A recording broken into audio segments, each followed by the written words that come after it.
Syukur kepada Allah Subhanahu wa taala kita panjatkan karena dengan limpahan nikmat rahmat maghfirah dari Allah Subhanahu wa taala plus sisa umur yang masih ada, kita masih bisa hadir di majlis taklim dan zikir bulanan majlis Iqra dalam keadaan sehat afiat. Ini merupakan nikmat yang sangat luar biasa. Motivasi agar menambah wawasan pengetahuan kita tentang ilmu agama dan wawasan pengetahuan kita tentang sejarah negara. Karena ini masuk kepada ulang tahun miladnya Republik Indonesia ke-79. Ini yang perlu akan saya sampaikan, mudah-mudahan ada manfaatnya khususnya untuk anak-anak kita yang akan menjadi penghuni bahkan penerus bangsa negara kita Indonesia Raya ini, agar tahu sejarah yang sebenarnya. Dan ini ada kaitannya dengan agama, ya. Mengapa ada kaitannya dengan agama? Pertama, kemerdekaan Republik Indonesia itu tanggalnya adalah 17. Dan di dunia ini bahkan para ulama sepakat 17 ini ada 3 yang perlu kita waspadai, kita ingat-ingat, kita teliti, kita kaji dan kita pahami. Apa pertama? Pertama adalah 17 Agustus. Kenapa 17 Agustus? Itu adalah hari kemerdekaan bangsa kita Republik Indonesia. Yang kedua, 17 rakaat. Sehari semalam sholat 5 waktu ada berapa? 17 rakaat harus dijaga. Karena sholat adalah tiang daripada agama, sholat adalah daripada pemimpin seluruh amal kita. Walaupun kita rajin puasa, rajin zikiran tiap bulan, gak pernah telat, bahkan tiap minggunya malam Jumat di majlis itu terus, tapi sholatnya ente percuma. Karena di akhirat nanti awwalu ma yuhasabu bihil abdi yaumal qiyamah as-sholat. Yang pertama kali dihisab di hari kiamat adalah sholat. Jadi 17 kedua yang perlu dijaga adalah 17 rakaat sholat 5 waktu. Kemudian 17 yang ketiga apa? 17 yang ketiga adalah 17 Ramadan. Ada apa 17 Ramadan? Sepakat para ulama 17 Ramadan dijadikan hari atau tanggal nuzulul Quran pada. Nah, kemudian apa kaitannya? Pertama, 17 Agustus. 17 Agustus ini adalah tanggal kemerdekaan kita Republik Indonesia, tepatnya di tahun 1945. Saat itu sebelum dideklarasikan proklamasi, apa namanya? Proklamasi. Ribet gara-gara melihat orang punya semangka sama melon.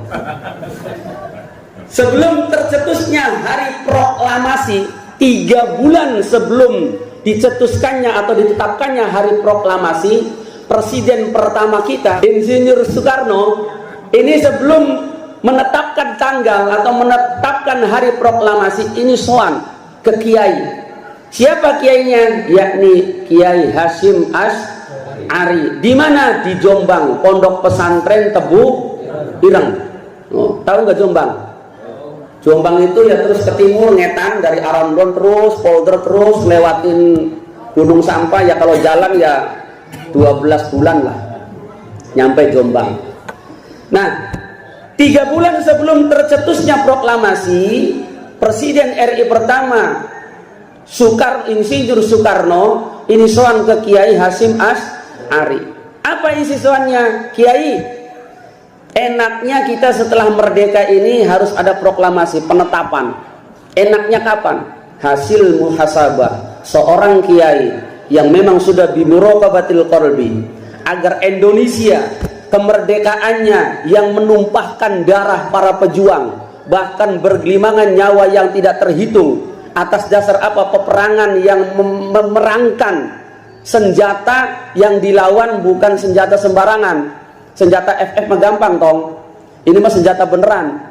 Ada tank baja, ada nuklir, ada bom dan sebagainya. Tapi pejuang kita dengan senjata apa? Bambu runcing. Secara akal ini tidak akan menang. Ya, secara teori ini mustahil. Bambu bisa mengalahkan tank dan baja. Ya tank ya baja, Pak. Tank dan granat dan lain sebagainya. Ya. Tapi ini bisa menang tidak lepas daripada doa para ulama dan qadrat dari Allah Subhanahu wa taala. Min haitsu la yahtasib Apa min haitsu la yahtasib itu? Min haitsu la yahtasib itu apa ya? Wa yarzuqu min haitsu la yahtasib. Jadi tidak disangka-sangka, tidak diduga-duga. Ya. Tidak sesuai dengan perkiraan. Tahu-tahu ada aja, tahu-tahu menang. Ya. Maka kemerdekaan ini para ulama sepakat ini bukan warisan dari Belanda, bukan hadiah dari Jepang, tapi hasil kerja keras pertumpahan darah para pejuang. Kalau orang tua dulu memperjuangkan kemerdekaan Indonesia dengan menumpahkan darah, jiwa dan raga, kita sekarang cuma yang penting disyukuri dan menjaga. Kita hanya untuk menjaga. Dengan apa yang mampu kita, dengan berdoa dan melestarikan. Dengan cara apa melestarikannya? Menjaganya semasa umur kita mungkin 60, 65 sampai 80 kesananya kita nggak bisa menjaga.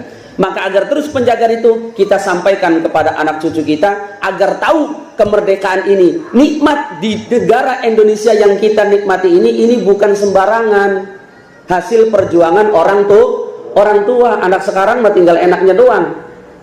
Makanya saya pernah ditanya, itu Ustaz ngomong baik emang tahu pernah berkorban di peperangan? Enggak lah, orang 1945 saya belum lahir. Ustaz Rosin lahir belum? Belum, berarti nggak ada perjuangannya. Coba sini siapa yang tua? Yang tua siapa? Ada yang tua? Maka kita yang tidak pernah ikut berjuang untuk kemerdekaan negara ini cukup dengan kita menjaga, melestarikan, mengenalkan sejarah kemerdekaan. Kembali lagi, ketika akan dicetuskan proklamasi kemerdekaan negara Republik Indonesia, Presiden pertama Republik Indonesia Insinyur Soekarno sowan kepada Kiai Mbah Hasyim Asy'ari untuk menanyakan agar menjadi berkah negara ini.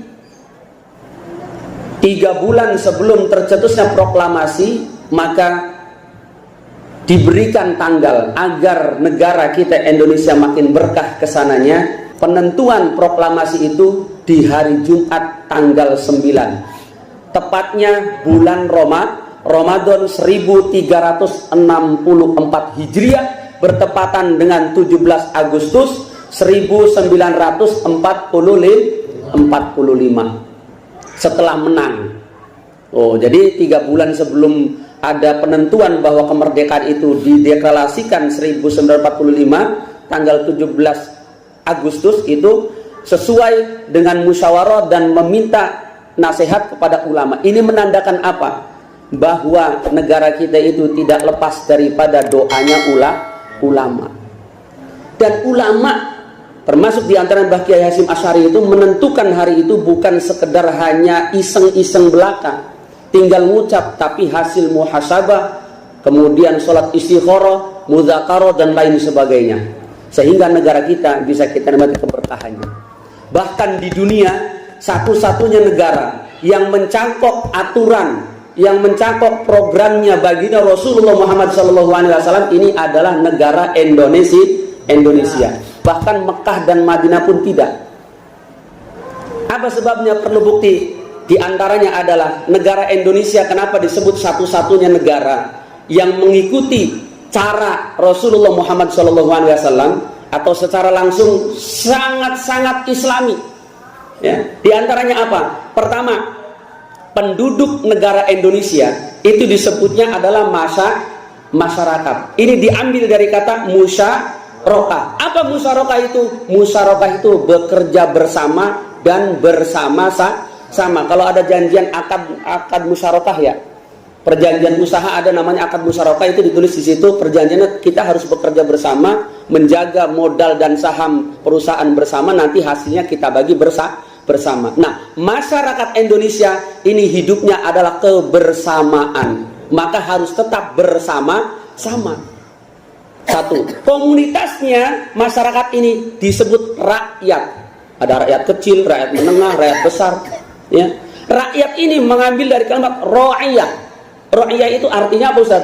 Pemimpin. Jadi rakyat Indonesia ini adalah pemimpin negara kita, negara Indonesia.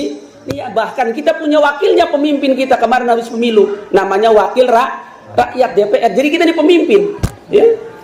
Kullukum ra'in wa kullu mas'ulun an ra'iyatin. Maka setiap pemimpin akan dipertanyakan dan dipertanggungjawabkan atas kepemimpinannya. Makanya saya bilang negara Indonesia ini adalah negara satu-satunya di dunia yang masih menggunakan ala baginda Rasulullah Muhammad sallallahu alaihi wasallam. Sampai Pancasilanya saja, awalnya Pancasila itu kan silahnya tidak disepakati oleh ulama. Setelah dikaji, kalau seperti itu ucapannya, karena nanti di negara kita Indonesia ini penduduknya bukan semua muslim, pasti ada penduduk dari agama-agama lain. Agar agama lain tidak merasa dikucilkan, agar agama lain juga merasa bahwa dirinya itu adalah memiliki negara Republik Indonesia, maka diumumkan dengan namanya adalah ketuhanan yang Maha Esa. Dan ketuhanan yang Maha Esa ini, kalau dalam Al-Qur'annya adalah surat Al-Ikhlas, Qul huwallahu ahad. Pikiran tahlil itu memaknai sebenarnya, tahlil itu ya Pancasila, karena orang dulu itu kadang nggak ngerti Pancasila. Tahlil itu makna daripada Pancasila, atau zikir ini makna daripada Pancasila. Pertama, sila pertama ketuhanan yang Maha Esa. Ya, kita itu semuanya adalah mengharap ridho Allah Subhanahu wa Ta'ala. Jadi ketuhanan yang Maha Esa, yang dibaca adalah la ilaha illallah. Tahlil yang dibaca la ilaha illallah, tadi Ustaz Darus. Kemudian yang kedua, kemanusiaan yang adil dan beradab. Kalau sudah, yang ketiga apa? Persatuan Indonesia. Orang tahlil bersatu di tempat. Kalau di majlis nggak ada yang tahlil satu di majlis, satu di pos, nggak jadi. Ya, maka harus bersatu. Ya, orang tahlil itu bersatu. Kemudian yang keempat apa? Kerakyatan yang dipimpin oleh hikmat. Maka jamaah tahlil ini rakyat, yang mimpin hikmat harus ustadz. Ya, kemudian yang kelima, keadilan sosial bagi seluruh jamaah tahlil semuanya. Kalau sudah selesai ya selesai semua, jangan ada yang masih pikir aja sendirian. Dan adil semua, besok ya besok dapat satu, ustaz juga dapat, kecuali ustaz ada bedanya. Ya, jadi intinya adalah kita sebagai penerus bangsa, orang yang meneruskan hidupnya, melestarikan negara yang mungkin bukan mungkin, ini pasti hasil pengorbanan daripada nenek moyang kita, orang tua terdahulu kita, yang menumpahkan jiwa dan raga serta darahnya untuk nikmatnya kita sebagai anak cucu. Maka kita untuk melestarikannya bukan hanya menghiasi negara ini dengan kemewahan, dengan kedamaian, dengan ketenangan, tetapi juga kita perlu balas budi dengan apa? Dengan mendoakan para arwah, para leluhur yang sudah mendahului kita. Karena berkat jasa-jasa mereka, kita bisa hidup dengan tenang, berdiam diri di atas bumi pertiwi ini. Ya.